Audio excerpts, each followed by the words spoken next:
Tehát most nem a pap beszél, hanem a mentálhigiénész szakember, testi-lelki, szociális egészség. Ez a szakterületem. Tehát amiről most beszélek, okos eszköz használata a személyiségre, a kapcsolatra és a társadalomra. Na, hát ez lenne akkor most a téma.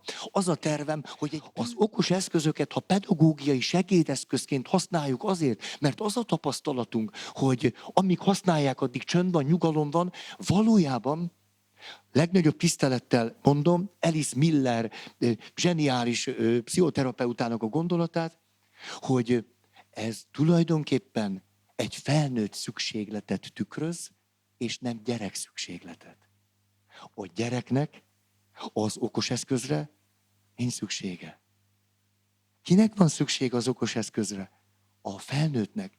Mert én szülőként azt tapasztalom, hogy az okos eszköz nagyon hatékony a figyelem elterelésére, és ez az én szükségletem, hogy nekem legyen könnyebb ez a helyzet. A gyerekeinknek ránk van szükségük. Elmondanám a 3 legfontosabb gyerek alkalmazást. Úgy hívják, hogy anya, apa, meg tesó. Azután még nagyon fontos alkalmazásokat ide vehettek, ezek a legfontosabb gyerek alkalmazások. Tehát amikor azt gondoljuk, hogy valamit a gyerekünkért teszünk, valójában egy picit hátrajövünk, és megnézzük, hogy is nyer valóban értelmezést a helyzet, kiderült, hogy felnőtt szükségletet elégítettünk ki. Nem ezt mondani. Az Amerikai Pszichológiai Társaság kiadott egy közleményt, de nem tavaly, meg tavaly előtt, már nagyon régen, hogy 3 éves kor alatt okos eszköz használat, most az okos eszköz alatt nem az okos házban a világítást szabályozó gombot gondolom, értitek, hanem a képernyős cuccokról beszélek. Tehát mikor ezt mondom, hogy okos eszköz, képernyős cuccokról beszélek. Hogy kiadta ezt a közleményt, hogy 3 éves kor alatt az ajánlott okos eszköz használata a gyerekeinknek 0 perc. Hogy ne adjon senki képernyős eszközt a gyerekének 3 éves kor alatt. De 3 és 6 éves kor alatt is nagyjából a szülő kezében van a képernyős cucc, és valamit megnézzünk, vagy valamire. Ennyi. A fejlődésben lévő gyereket éri. Ez olyan, mint amikor építünk egy házat, és ha a ház építés közben az alapok nincsenek jól, akkor utána akármit építhetünk, mindig a repedések meg fognak jelenni. A falon látjuk a repedést, ez a kapcsolati zavar. De a probléma az alapozásnál van. Hát akármelyik kapcsolatba megy, a kötődési zavarát viszi magával. Visszatérek, itt van ugye ez a 2 éves gyerek. Mi történik? Ezért mondtam, nem csak egy helyzetet old meg ez a szülő, hanem az történik, hogyha a szülő megbízhatóan érzelmi szükségleteket kielégítő módon elérhető a gyerek számára, akkor egy megfelelő kötődési modell és minta alakul ki a gyereknél, amit egy életen keresztül tovább visz, és minden kapcsolatában képes biztonságosan kötődni. A Semmelweis Egyetem Magatartás Tudományi Intézetének a legfrissebb kutatásából az derül ki, hogy a magyar felnőtt lakosságnak minimum 60%-a nem tud biztonságosan kötődni. Hát az, ahogyan ő eleve a kapcsolataiban benne van, az már eleve egy problémás és zavarokat magába hordozó struktúra. Tehát akárkivel élek, akárkivel ismerkedek meg, akármilyen munkahelyi viszonyom van, idebent már egy zavart struktúra van. Érthető ez? Érthetően tudom elmondani. Tehát ez mit jelent? A gyereknek érzelmi szükségletei vannak. Nem tudja ezeket kielégíteni. Mire van szükségem? Emberre. Az azért jó, mert az ember nem csak megnyugtat, tehát nem csak egy pillanatot oldok meg, hanem az agyamban kialakul a kötődés. Oxitocin fog termelődni, ezt szoktuk ilyen laza módon kötődési hormonnak hívni. Vagyis a gyerek nem csak ott elégül ki, vagy ott töltődik be a szükséglete, hanem az agya és az idegrendszere most formálódik úgy, hogy számára evidencia lesz az, hogyha valami baj van, vagy nehézség van, akkor érdemes egy felnőtt, tehát egy személyhez fordulni, mert egy személyen keresztül a nehéz helyzetek valahogy egy picit jobbá válnak. Van segítség, lehet találkozni. Az történik, hogy a gyerek számára, de ez már egy fél éves gyerekkel is így van, 1 éves, 2 éves még inkább. A gyerek számára, azért a széket visszateszem, mi az, ami elérhető lesz? A tárgy.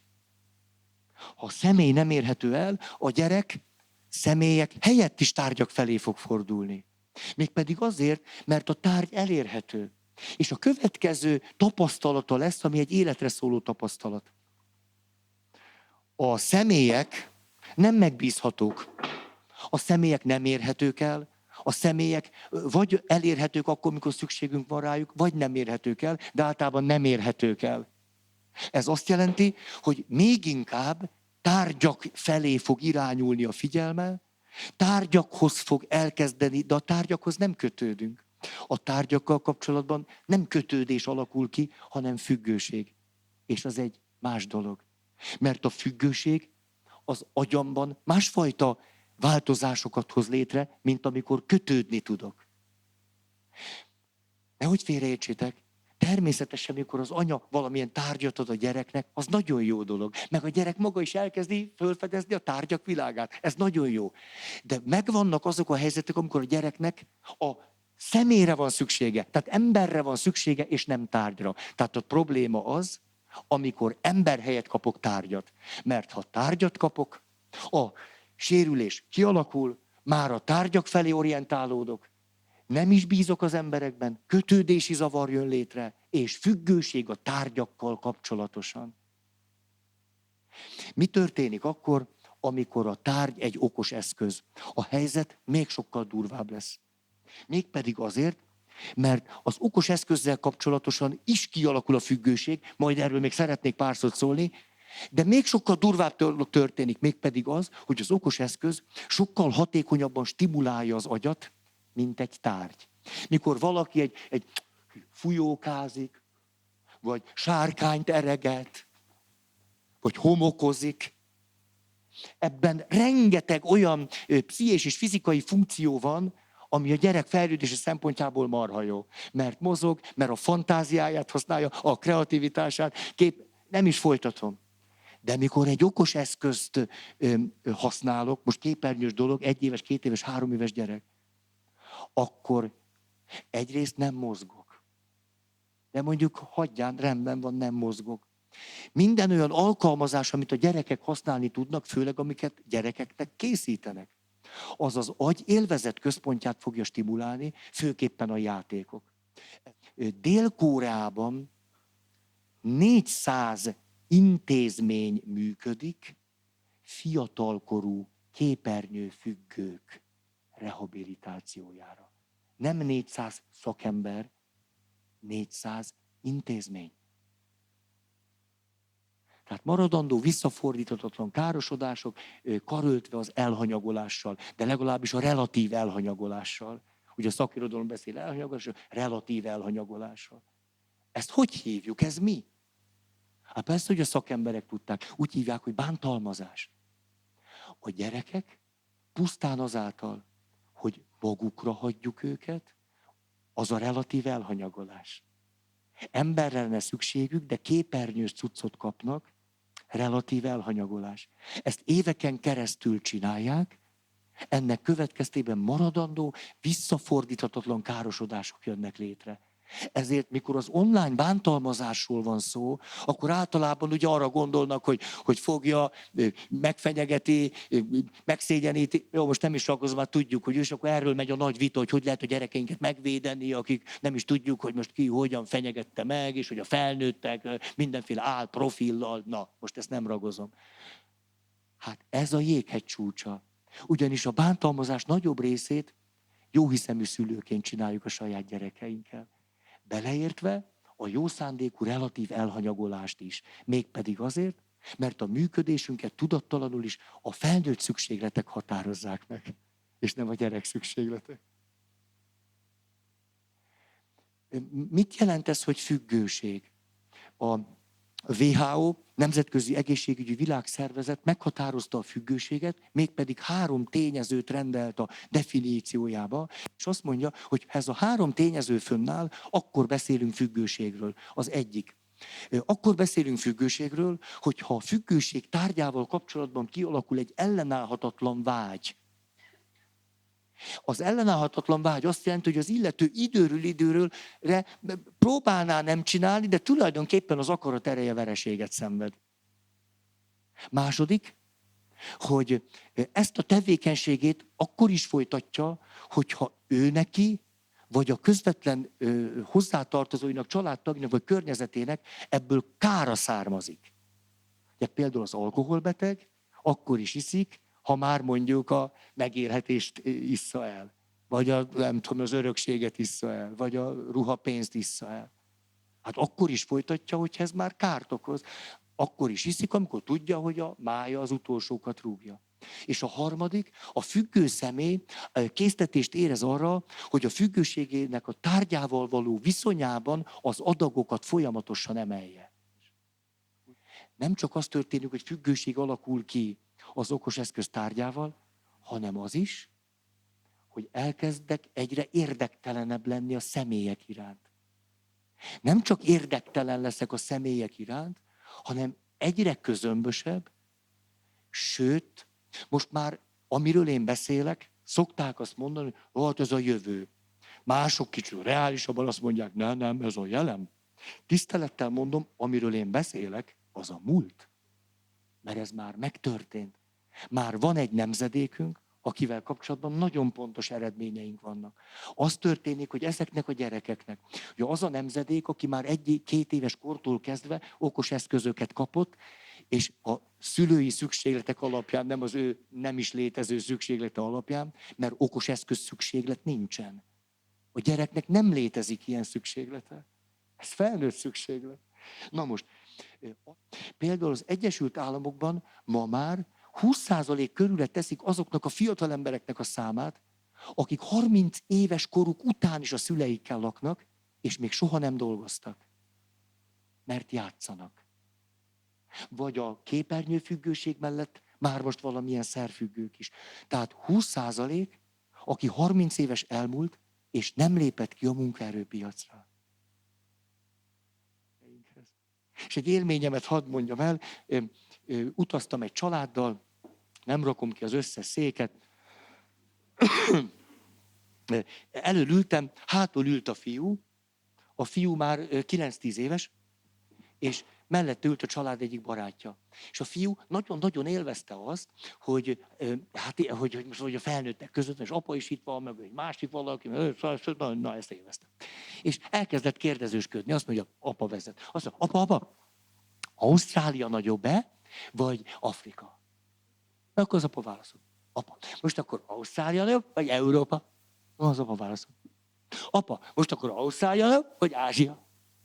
Itt ült a család barátja. Azt mondja, Peti, ne kérdezz már hülyeségeket. Nézd meg a Google-ban.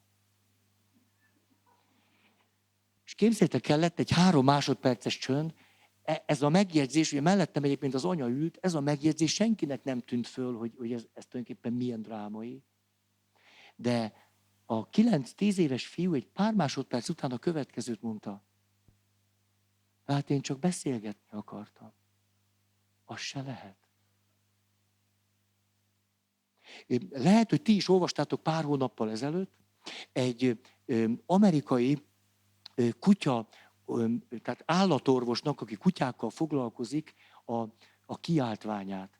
Azt mondja, a legnagyobb megdöbbenéssel figyelem azt, hogy az úgynevezett házi kedvenceket, akik sokszor 10, 12, 14, 15 éven keresztül egy egész családnak a kedvencei, tulajdonképpen családtagok, behozzák elaltatni valamilyen oknál fogva, 100 gazdiból 95 ott hagyja a kutyát a rendelőbe. És azt mondja, én egy állatorvos vagyok, de adok egy nyugtatót annak az állatnak. Ott fekszik, és a tekintetével keresi a gazdáját. És az állatorvos kiáltványt adott közre, hogy az úgynevezett házi kedvenceinket legalább az utolsó néhány 10 percükben, mikor meg fognak halni, hát Legyen kedves már valaki ott lenni vele. Látjátok? Ez az ember szükséglet. Ugye én azt mondom, nem bírnám ki, hogy látnom kelljen, ahogy elalszik Totó. Ez nem arról szól, hogy szeretem a kutyát, hanem hogy kimélem magam. Magamat szeretem. Ugye van egy ilyen, ez felnőtt szükséglet. Nem a kutyának a szükséglete ez. Most én felnőtt emberként úgy döntök, hogy ő meg fog halni. Eleve drámai, de tényleg mondjuk nagyon sokat szenved, érthető. Tehát a házi kedvencünkkel is csináljuk ezt, hogy a saját szükségletünk döbbenetes módon felülír 15 év kötődést. Ezt nem, megrendítőnek látom.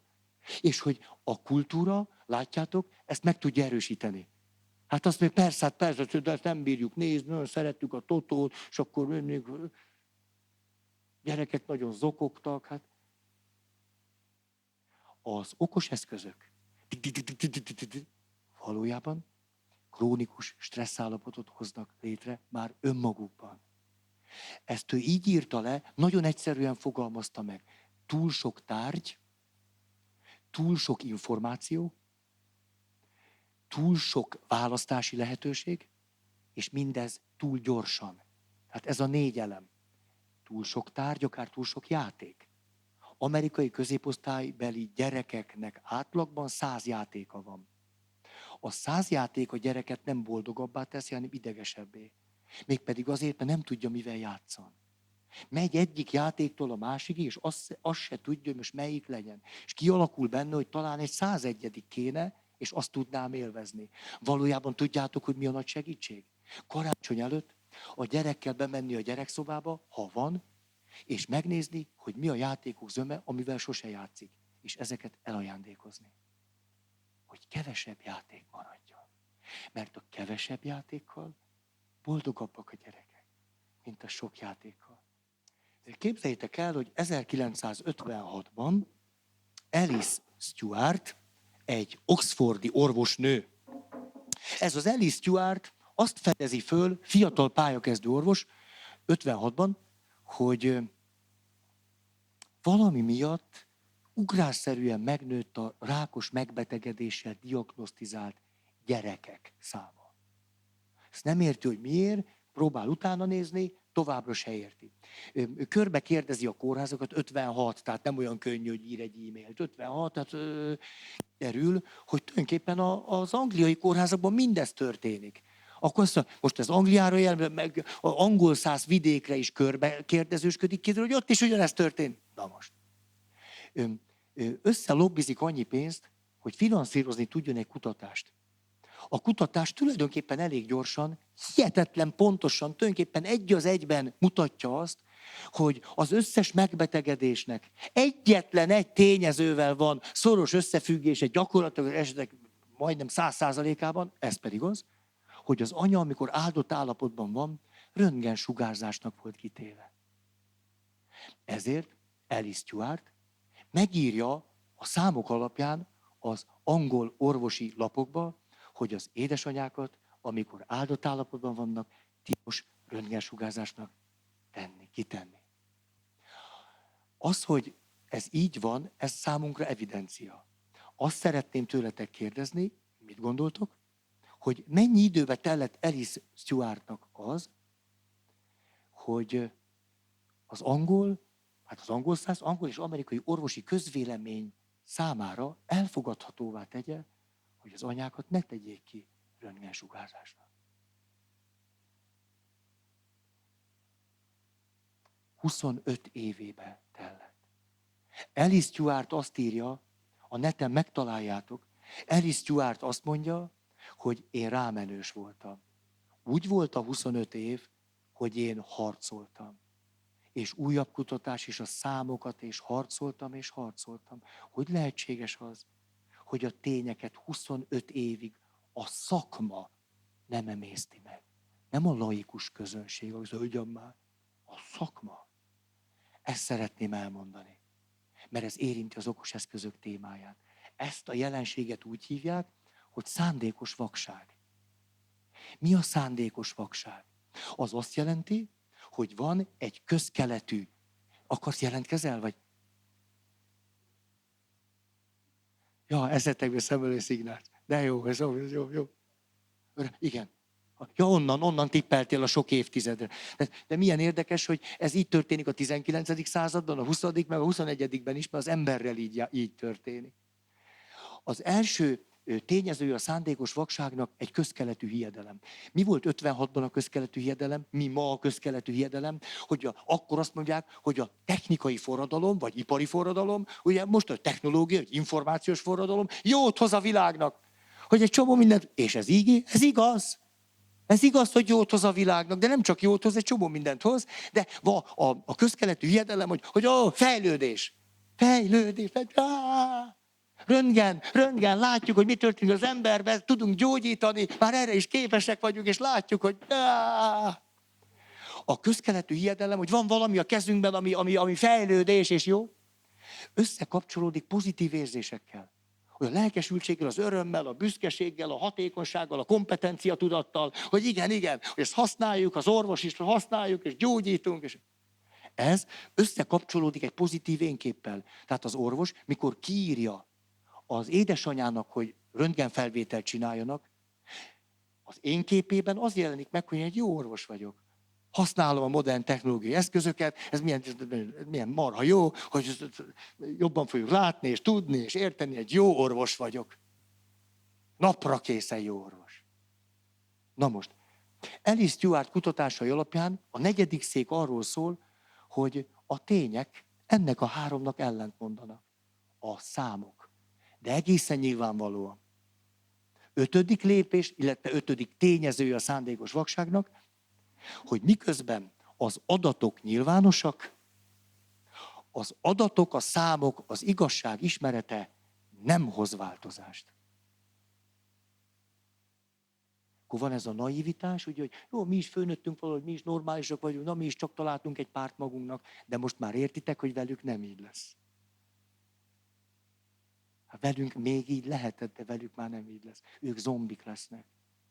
Ez most zombik lesznek. Képzeljük el, most ezt csak 3 széket használok, képzeljük el, hogy ide jön valaki, és a következőt mondja, van egy meglepetésem, hogy főztem egy nagyon egyszerű paprikás krumplit. És most az előadás után meghívok mindenkit egy paprikás krumplira, nem így van, sajnálom, tehát nézd, nem most, te látjátok, ez... De ahogy kimondtam, éhes lett, hogy éreztem, hogy a nyár így elindul bennem, hogy azt mondja, hogy de hát persze, hát most hát, hogy én megvettem mindent, hogy hát kellene, hát 1000 forint a paprikás krumpli, de adok hozzá kenyeret, és lesz egy kis süti. Sütő lehet, hogy a többségünk azt mondja, de jó, hát nem tudom. Bejönne egy ember, és azt mondja, nézzék, ez egy nagyon jó iskola, és hogy 5 év múlva egészen biztos, hogy Ferit meg fogjuk hívni, vagy ha őt nem, akkor akit már ő most javasol, mert meghaladik, de hogy ez egész biztos lesz, hogy itt 5 év múlva vagy a Feri, vagy valaki egy jó előadást fog tartani. Lesz paprikás krumpli is, és hogy hát most kéne kifizetni.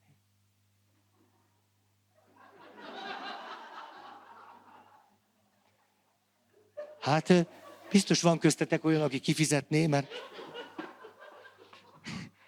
Most képzeljük el, hogy bejön valaki, és azt mondja, 25 év múlva tart Feri itt egy előadást. És én megígérem, hogy vagy én, vagy a fiam csinál majd egy paprikás krumplit. De most kéne kifizetni. Na most, tulajdonképpen ez a helyzet. Ugyanis, amikor a gyerekeitekről van szó, akkor ti fizettek most. Az a döntés, az 5. szék, hogy esetleg valamit másképp csináljatok, annak az árát te fizeted meg. Te fizetsz, és most, és sokba kerül. Azért, hogy 25 év múlva ott állj a gyereked lagzián, és lásd, hogy képes boldognak lenni.